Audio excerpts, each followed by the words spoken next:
Yokoya is a lonely loser who misses his mama's jugs who left to get some milk, but his life changes for the better when a playful maid assassin asks him to employ her and be his master. It was a normal day for Yokoya, who's sleazing around, sleeping till noon, but suddenly, someone rang his doorbell, forcing him to get up. When he goes to the door on the camera, he sees a maid who looks like emo Violet Evergarden, asking him to employ her as his maid. After Yokoya lets her in, he lets her sit on his couch, gives her a drink, and starts thinking to himself that she's here either to sell his kidneys or to sell him some happy white powder.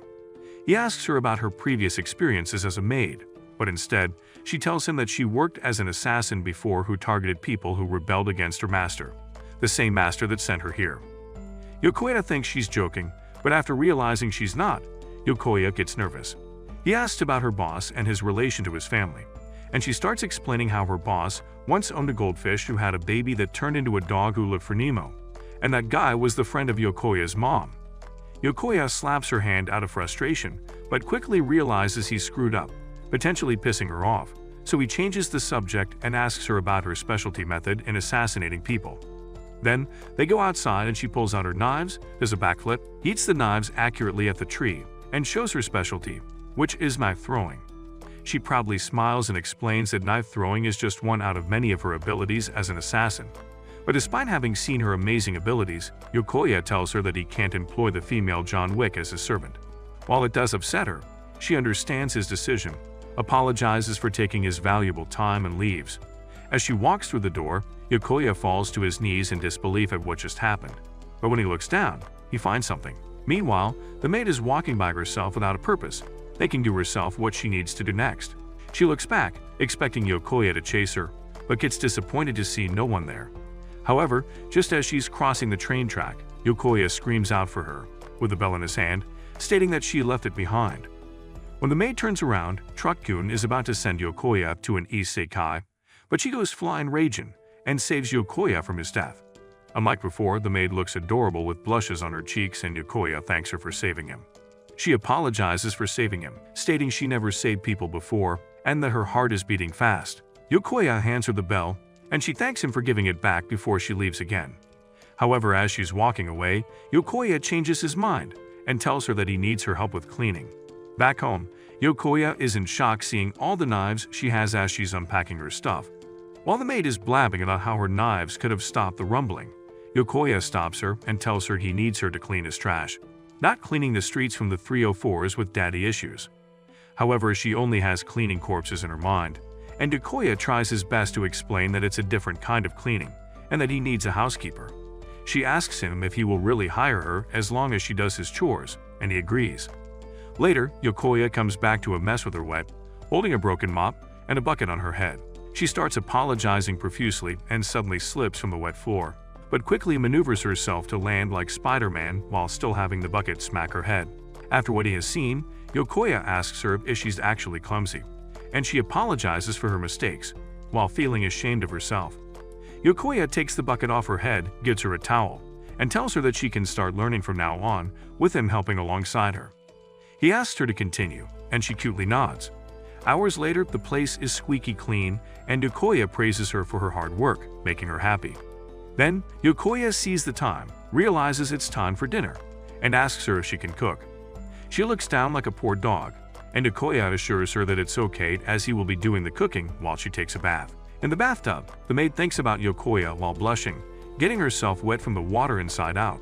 Meanwhile, Yokoya is outside thinking out loud to himself, feeling anxious, and not knowing what to do when a playful emo maid is taking a bath just meters away from him. He gets heated thinking about the maid coming out with only wearing towels, but she comes out in full uniform,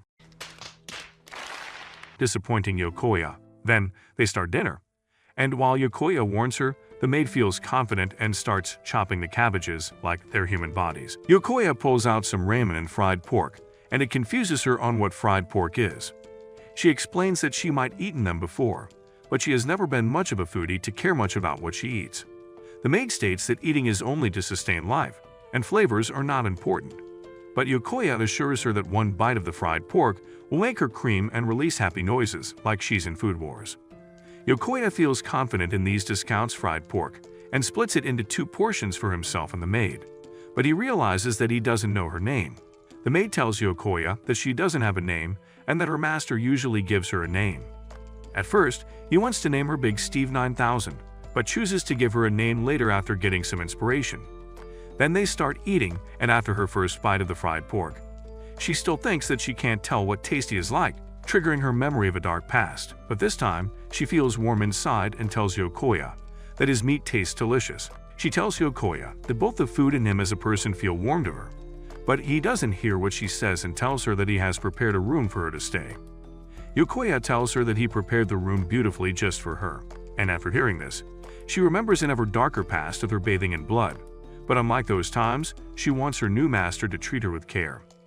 Yokoya notices her pork doesn't have sauce unlike his, so he hands the sauce to put on her pork, and after she takes a bite, she feels the umami in her mouth, making her squeal out happy noises to the almighty tonkatsu sauce.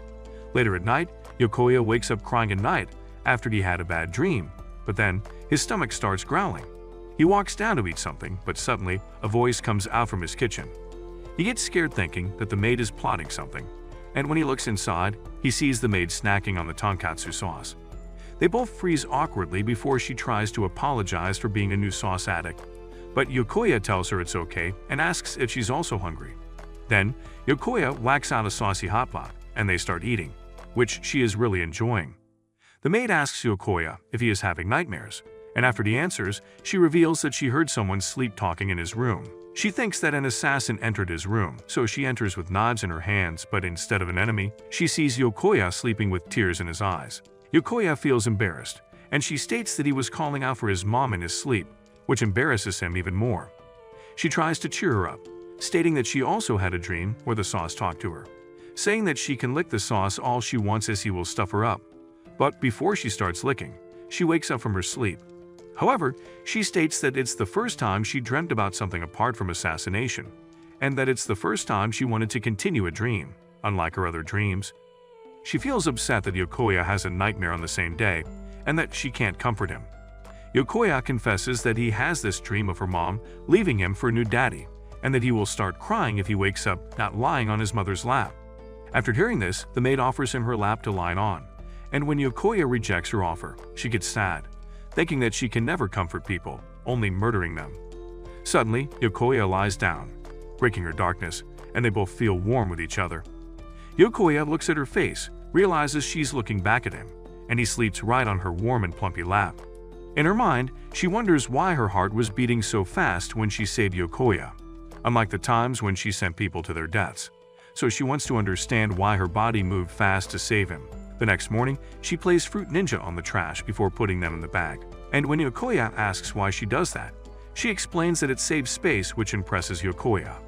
Suddenly, they find a stranded dog in front of the house, and beside it is a letter from a broke dunny, who left the dog at Yokoya's house, thinking that he's a wealthy man who will gladly take care of it. Despite his objection, Yokoya wants to take it in, not wanting it to die out of abandonment, but unlike her master, the maid has a different way of thinking. She states that the little dog has its own animal instincts, and saving it out of sympathy would make the dog less capable in its abilities to survive hardships, turning the dog into a little She asks Yokoya if he's ready to take that responsibility, and he simply doesn't care about all that cheese, stating that just like him saving the dog, she didn't save him from his death out of sympathy, and that when one's life is in danger, a person's body would move on their own, wanting to save them.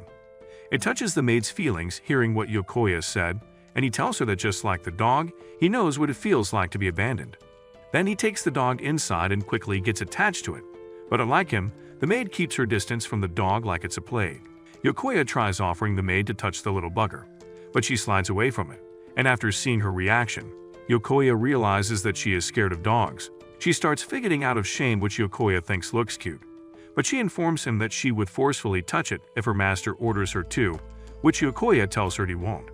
He asks her why she's scared, and the maid explains that during one of her assassin trainings, she was left in a mountain filled with fierce wild dogs from Berserk. Yokoya understands her trauma and deems it a shame that she can't help take care of the dog.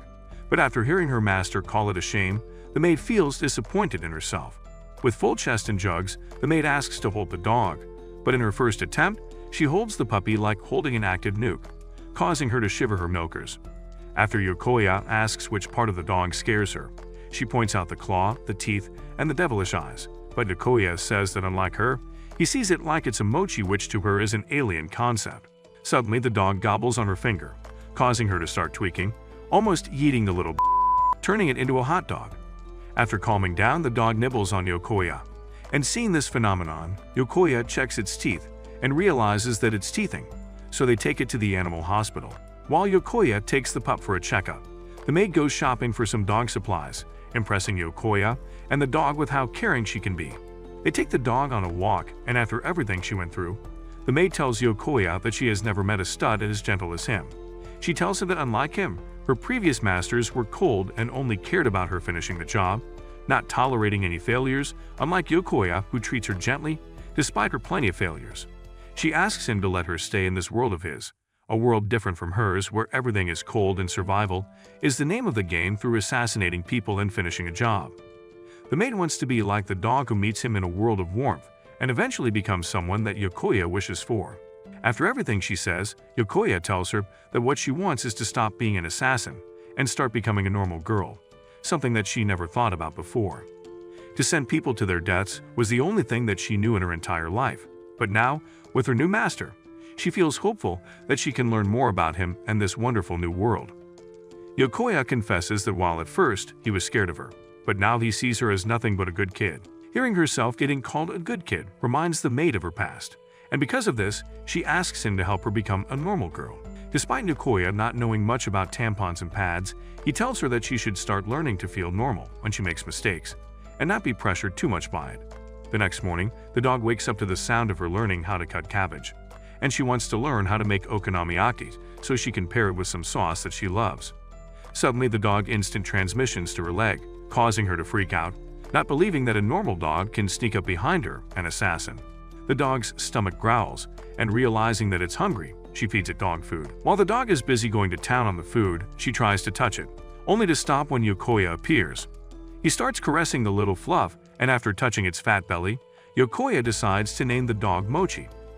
Yokoya praises the maid for feeding the dog and cutting the cabbage, giving her a twirl before praising her work, which rizzes the maid. On his leg, Mochi starts humping and asks to play, but Yokoya can't play as he needs to prepare dinner. However, the maid tells him that she will take care of it, stating that she wants to be a normal girl who can believe in what he said when Yokoya says that the dog is a bundle of fun. Yokoya uses his daddy Riz and tells her he believes in her too, folding her 10 folds and firing up her passion. With full trust in her master, the maid starts touching the dog, and with each caress, she starts getting closer to it, giving it the almighty belly rubs and touching its paw.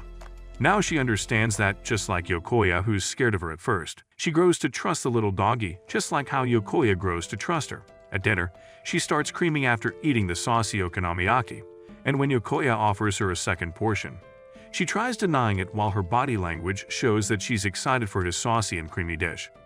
Yokoya assures her that if she has a request, she should just ask him for it, and seeing this opportunity, she asks him to give her a name. Yokoya starts thinking and asks her about her birth date, and while she doesn't know the exact date, she knows it was during the winter. Yokoya has an idea and names her Yuki, taken from the snow. It reminds her of her old boss, who calls her cold-blooded. But unlike him, Yokoya likes the snow because it looks beautiful, reminding Yuki of her past when she made a snowman.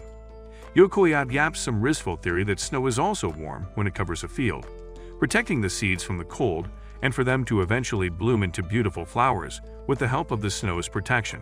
After hearing his yapping and seeing Yokoya's clapped face, it makes Yuki wonder why everything on her life becomes more warm and beautiful when she's alongside him. She realizes that as long as she stays in his world, she will one day understand what it's like to be normal. With her Riz in full effect, Yuki thanks Yokoya for naming her, and she starts glitching out smiling, and it makes Yokoya happy to see her smile normally. Days later, while Yuki is playing with Mochi, Yokoya appears and asks her for a favor. She asks what it is, and he reveals that he wants to get his ear pierced, and he wants Yuki, who already has her pierced, to help him pluck a hole in his ears. She accepts his request, but after she puts the blade near his ear, she pulls back and starts tweaking, terrified to plush a hole in her own master.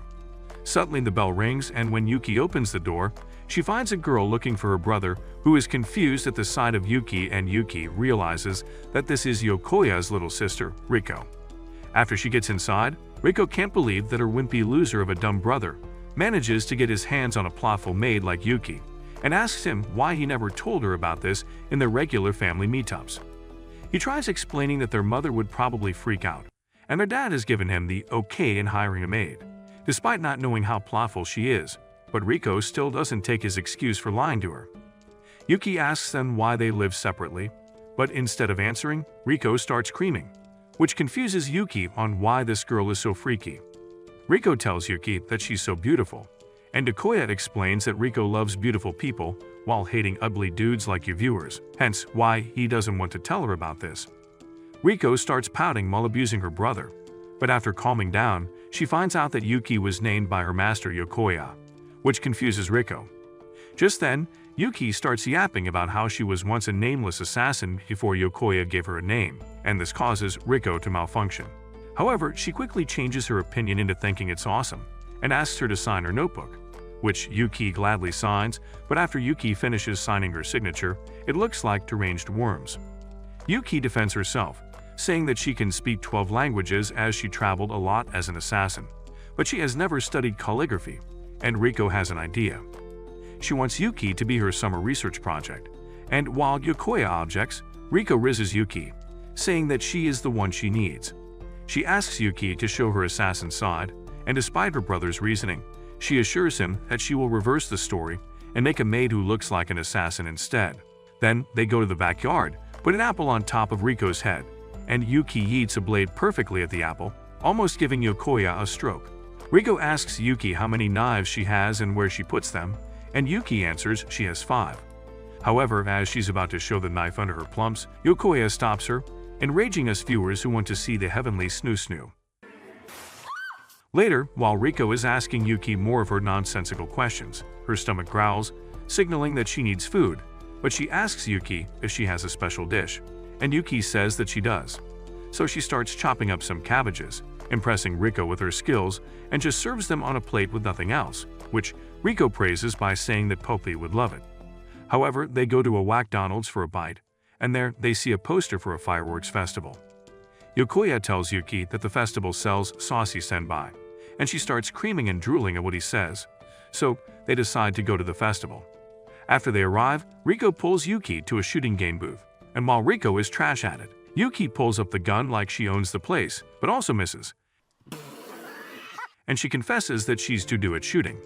At the goldfish catching game, Yuki uses Sharingan and catches a lot of fish, and when Rico asks for her secret, Yuki patiently teaches her how to do it, and the clerk praises her for being a good sister. Then, they buy the sauce senpai which Yuki is excited about, and after she takes a bite, she almost sends a flood down her plot from how delicious it is. She starts eating it quickly, and seeing how much she enjoys it, the clerk gives her more for free, causing her to malfunction. Rico goes to buy some drinks, and when Yokoya wants to stop her, Rico assures her brother that she will be fine. While they wait for Rico to come back, Yokoya asks Yuki about her previous festival experiences, and she tells him that instead of having fun, she once had to do a mission at a festival where she stabbed a man in the back with a knife, while they both watch the firework. Yokoya is in shock, and before he says anything, the fireworks start and Yuki is in awe of the fireworks and its beauty. Rico comes back with drinks, saying that summer festivals are the best, and with a smile on her face, Yuki agrees.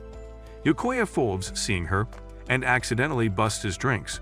Then on their way home, Rico scolds Yuki for eating too much sauce, warning her that she might become the next Nikocado avocado. Suddenly, someone screams that there's a robbery, and from behind, Motorbike-kun almost yeets Rico from life. But Yuki manages to save her in time. However, Rico starts tweaking after Yuki saved her like a princess, but Yokoya is not happy to see that their sauce is now spilled, stating that the robber should meet Ace in hell immediately. Yuki takes her master's word literally and goes full Anbu to chase down the motorbike.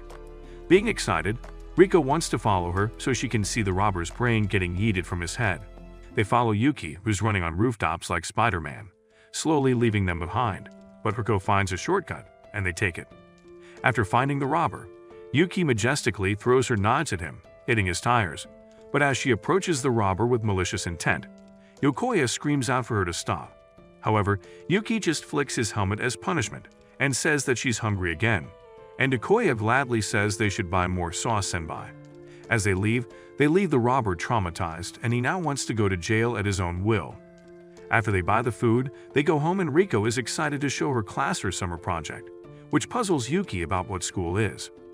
Riko starts telling her how amazing schools are, stating it is a great place, which you viewers know is a scam, but she gets a sudden text from her mother who has cooked beef stew for her. Riko rushes to go home, but despite her rashness, Yuki sees it as something normal, and after what Riko tells her, she tells Yokoya that she wants to go to school. The next morning, Yokoya goes to school, wondering if Yuki will be okay in her new school. His friends pop up telling him about a rumor of a thick, plothful maid in town, causing him to burst out his milk. Yokoya tries playing dumb, saying he doesn't know what he's talking about, but suddenly, the teacher introduces a new student, and in comes Yuki in all her glory as the new student, causing Yokoya to short-circuit. She introduces herself as Yuki, Yokoya's cousin, but when she sits down in front of him, she calls him master, which shocks everyone. After school, Riko pops up, asking him how school is, and while stone-faced, Yokoya realizes that she's behind this, prompting her to celebrate her operation's success. On her way home, Riko glazes Yuki, saying that before Yuki joined school, she had been able to learn everything that needed to be learned about school in 3 days. Yokoya then asks how is Yuki suddenly his cousin that convenient is in his class in the same school, but they choose to hide this from him. They answer that Yuki has a connection from her assassin job that registered her here in the same class as him, and Riko suggested that she should be his cousin, so it would be easier to explain their interactions in the future.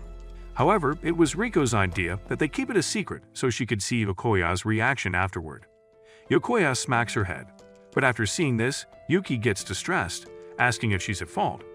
Yokoya changes his tone and tells Yuki that he doesn't mind and hopes that they can both enjoy their school life.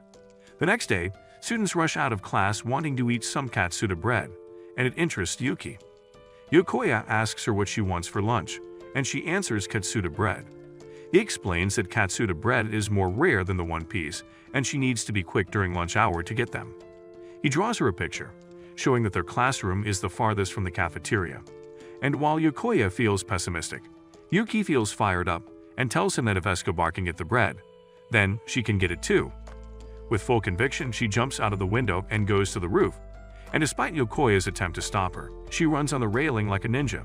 Here, Yokoya realizes that he can't stop after seeing her eyes resembling a girl looking at food, deeming that when sauces are involved, not even Aizen or Thanos can stop Yuki. Yokoya looks down and sees the sweaty katsuta bread-obsessed dudes running to the cafeteria, and he fears that Yuki will drop down in front of them, exposing her secret. But just as Yuki is about to jump down, she turns and swings straight to drop in front of the cafeteria, and there she buys one bread and one sandwich. However, she informs Yokoya that the store only allows her to buy one due to the limited amount being sold. He pulls out another sandwich and tells her that he can just eat this. Yuki feels conflicted and tells Yokoya he should have the katsuta bread, but he assures her that she should have it, saying that she earned it. After the first bite, Yuki starts squealing out of happiness, but despite her joy, she splits the sandwich and feeds him, sharing her joy. That night, Riko announces that she's staying the night, and while Yokoya doesn't like the idea, Riko calls him out for the privilege of being able to live with Yuki and clap her every night. She adds that she always wanted a sister that she could talk about boys with so much. She even imagined him as her clapped-looking sister. Now, Riko has a great idea. If Yokoya marries Yuki, her dream will come true, especially since Riko thinks that Yuki likes him. However, Yokoya tells her that Yuki doesn't feel romance, and that days ago when she made him gammon bread, she didn't show any reaction. Though Riko is still convinced, she does think that while their mother would agree, their father would not. Yuki shows up, asking who's getting married, surprising them both with her presence. Riko tells the truth and asks her if she likes Yokoya, and she tells them that she admires him, which causes Yokoya to malfunction. Later they hang out, and Riko asks her if she wears makeup, stating that her natural face would put the Kardashians to shame. Yuki tells her she doesn't, and while Riko tells her that her face is the dream of many girls, Yuki says that her appearance has never given her any benefits in her old work. Riko thinks that, unlike Yuki, she doesn't have a pretty face, but Yuki rizzes her by saying that she likes how Riko looks, and Riko feels happy as no one ever told her this besides her parents. She asks if she can be as pretty as her, and Yuki tells her that ever since she started eating tonkatsu sauce, her skin has been clearer by the day, so offers Riko some of her tonkatsu glazed melon, which confuses Riko at first, but she ends up liking. Seeing this interaction, Yokoya thinks to himself that they're like sister, and he credits Riko for Yuki being able to adapt to normal life quickly. After seeing his thinking face, Riko calls Yokoya out, saying that he was imagining marrying Yuki so he can see this interaction every day. And while Yokoya tries to deny it, Riko asks him if he would be happy to marry someone as cute and playful as Yuki, to which Yokoya agrees, making Riko happy. While in the bushes, a cat is lurking. The next day in class, while the teacher is teaching them about how SpongeBob is a better show than Attack on Titan, he notices Yokoya sleeping and eats a chalk at him. But Yuki cuts the chalk without anyone seeing and causes Yokoya to go blind, which is not what Yuki wanted to happen. Then, Yokoya goes to the infirmary, and there he meets a plotful health teacher straight from high school DxD, Nina, who is replacing the old health teacher. After he complains about his eyes, she tells him to sit on the bed, but Yokoya feels a weird aura from her. Nita starts interrogating him about Yuki, and when he tells her that Yuki is his cousin, Nita starts laughing, stating that he looks clapped compared to Yuki. While checking his eyes, she compliments his handsome face, and after she sees that he's healthy, she suddenly locks the door. Nita turns into the doctor every man wants, pushes him down, and crawls on him, teasing him to progress the plot. But before she gobbles his glizzy, Yuki barges in and stares Nita down. Yokoya crawls to Yuki in fear of the snoo-snoo. But Nita says that it was a joke, as Yokoya looks like a cute hamster when he sees her plots. Despite Nita's attempts to lure Yokoya back in, Yuki pulls him back and orders him to never approach Nita again. Suddenly, Yokoya remembers what Riko said and thinks that Yuki actually likes him and is jealous. Nita has enough and sends him away, saying that the injury is not severe, and Yuki slowly backs Yokoya out of the room. As she pulls Yokoya away, Yuki apologizes for her actions and says that she needs to tell him something, which makes Yokoya's heart beat faster. However, Yuki informs him that Nita is also an assassin, which shocks him. Meanwhile, the cat comes to Nita, and from the cat, Nita receives pictures of Yokoya's home, which Nita plans to destroy. Nita has a dream for her to one day live out her life on the beach with different sweaty dudes to clap, but before she gets to have that dream, she needs to assassinate both Yokoya and Yuki.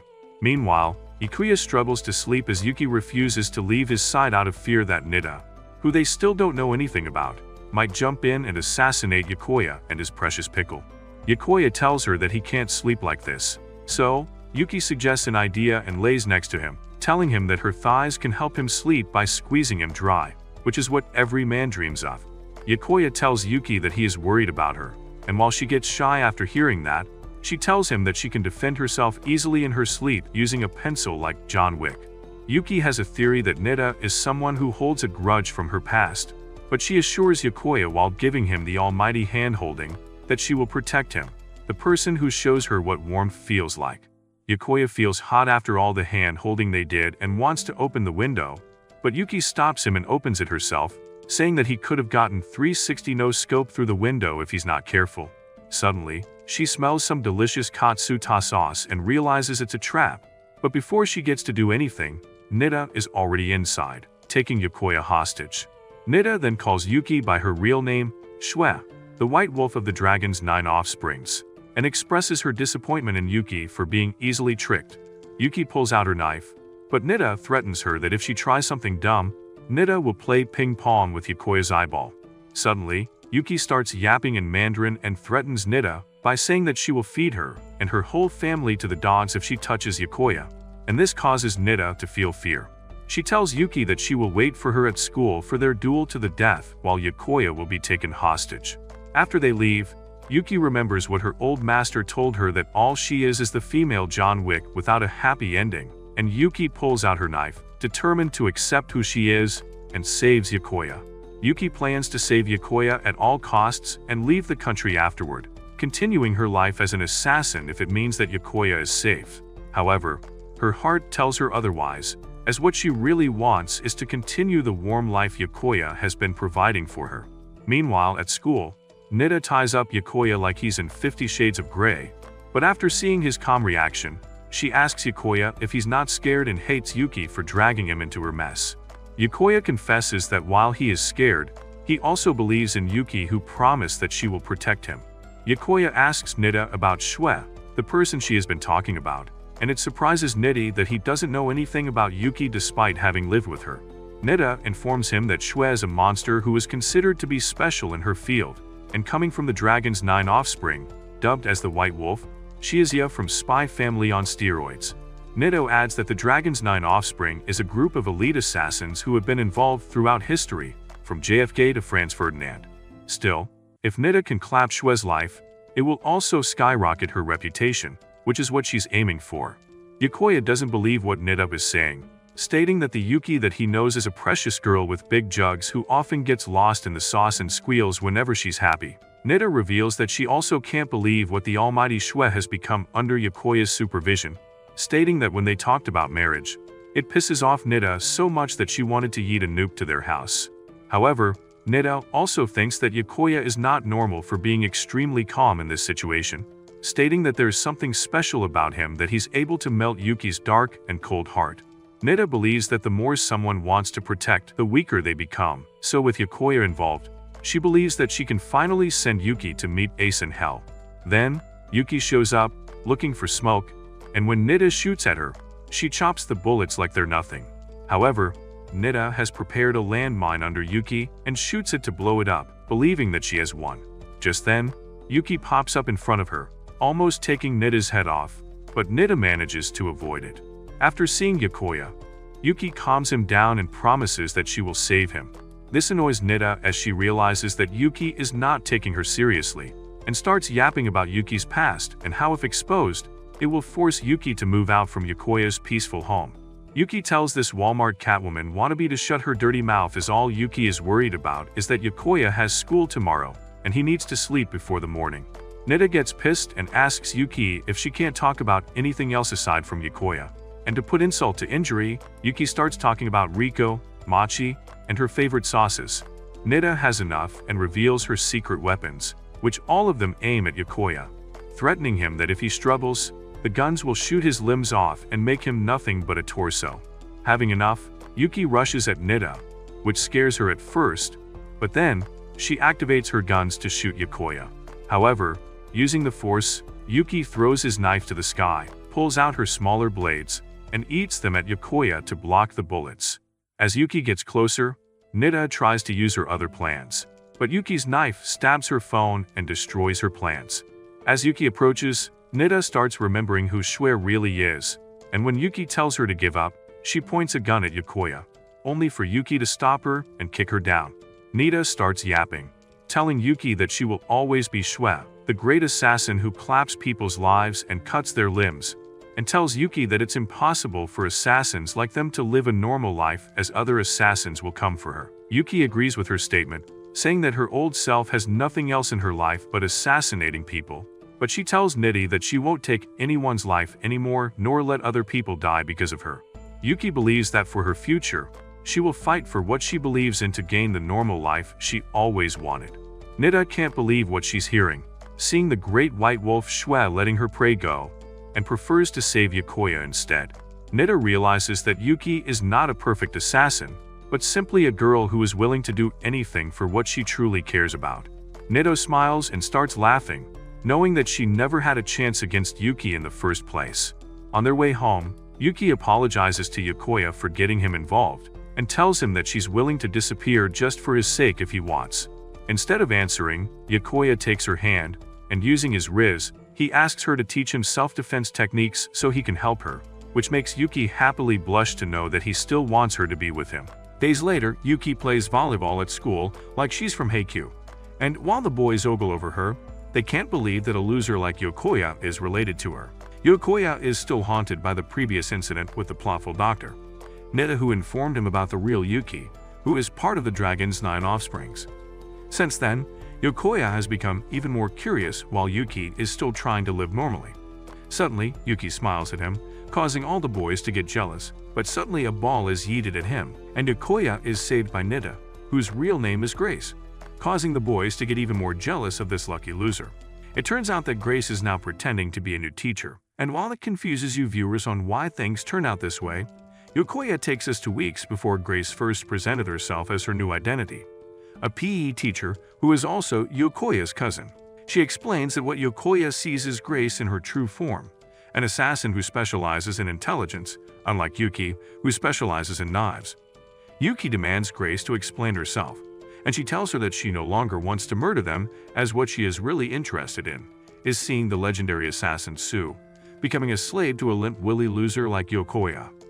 Grace suggests a negotiation between assassins, and her terms to Yuki are that Yuki lets her stay to observe them, and she won't harm them, while also offering them unlimited katsuta sauce bread for the next 3 months. While Yokoya is trying to decipher this code between assassins, Yuki simply accepts her offer, as there is no stupid code between assassins. While Yokoya is worried about the deal, Yuki assures him that harming him gives Grace no benefit, and even if there are 1,000 of them, Yuki promises to protect him. While she's saying all this, Yokoya notices her drool and knows that what she cares about is not him, but the almighty bread. Back in the present, Yokoya reminds Grace that she's supposed to be observing secretly, but Grace refuses to do so, as she wants to see Yuki's reaction to her being lovey-dovey with Yokoya. While Yuki continues to play volleyball, Grace gets even closer, teasing Yokoya that she will gobble his glizzy, but as Yuki watches, she serves the ball and yeets it strongly, almost destroying the wall. As the others are in shock, Yuki realizes how hard she hit the ball, but instead of getting scolded, the girls surround him, glazing her about how amazing her serves are. Later at lunch, Yuki expresses how embarrassed she is for what she just did, and Yokoya asks her what happened. Yuki reveals that she feels alienated after seeing Yokoya close to another assassin, and here, after Grace tells him, Yokoya realizes that Yuki is jealous.